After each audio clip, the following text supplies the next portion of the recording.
Hi, my name is Pastor Hal York, and welcome to Truth in the Trenches. Today we're going to be in Proverbs chapter 22, verse 8. He who sows iniquity will reap sorrow, and the rod of his anger will fail. One of the principles found throughout the Bible is the principle of sowing and reaping.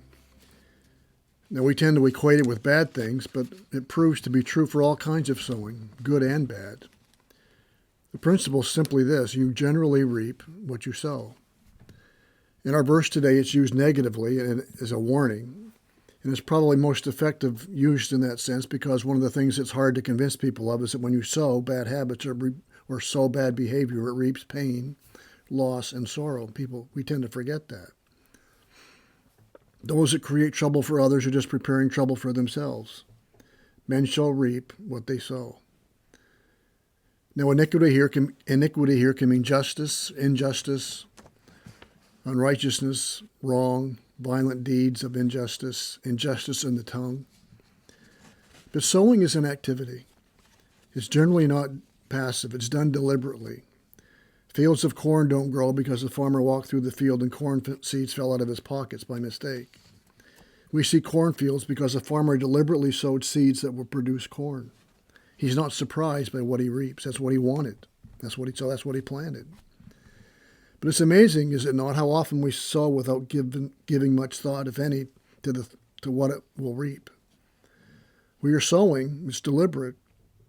The injustice we may be doing, or the violence we may be perpetrating, or the words we may be speaking are deliberate acts. But they're done with little thought to what they will reap, not only in someone else's life, but certainly what those actions will produce in their own life. There's a law that does not circumvents this principle, but shows the lack of foresight evil people have who sow discord or iniquity and don't take it into consideration. I've talked about it before. It's called the law of unintended consequences. In other words, the fallout from your sowing is not what you intended. For example, Proverbs talks about the man who digs a pit for somebody to fall into and he falls into it himself, or a man who gets a stone rolling and it rolls back on himself. Those are examples of unintended consequences. But the principle is simple. We cannot sin with impunity. We reap what we sow. You remember David and Bathsheba. Nathan had to confront David, telling him there are going to be some unintended consequences from your sin with Bathsheba and having her husband killed.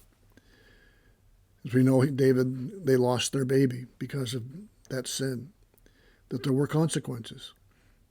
You sow the wind, you reap the whirlwind. You sow a bag of corn seed, you reap several wagon loads of corn.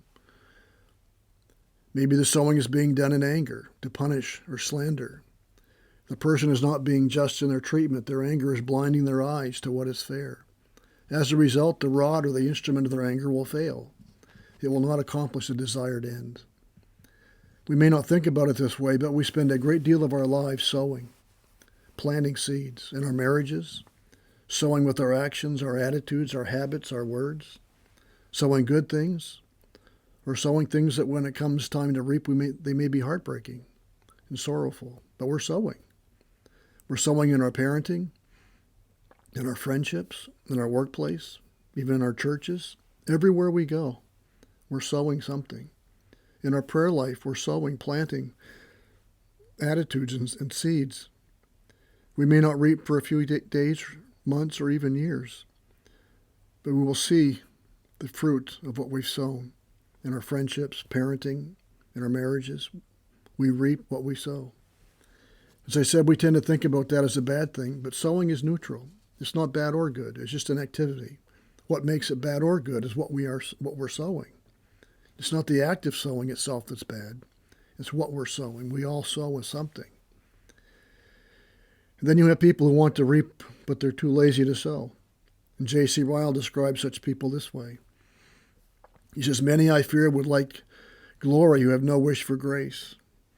They would want to have the wages, but not the work, the harvest, but not the labor, the reaping, but not the sowing, the reward, but not the battle. But it may not be. You reap what you sow. Crop failures seldom occur when it comes to this principle. We may pray for a crop failure, but we learn sometimes the hard way that you reap what you sow. There's some other verses in Proverbs that talk to this and give us an idea of what can happen. For Proverbs 6:14, with perverted heart devises evil, continually sowing discord. 6:19, a false witness who breathes out lies and one who sows discord among their brothers. This is obviously referring to those 7 things that God hates. In Proverbs 11:18, the wicked earns deceptive wages, but one who sows righteousness gets a sure reward. It's an old saying, you maybe have heard it, what goes around comes around. And that's often the principle of unintended consequences, but it's always true when it comes to sowing and reaping. He who sows iniquity will reap sorrow, and the rod of his anger will fail. May we use this as a principle to encourage us, to stimulate us to live lives that are pleasing to God. May this truth guide us and guard us in the trenches of life as we seek to live our lives for the glory of God and the good of others. May God bless.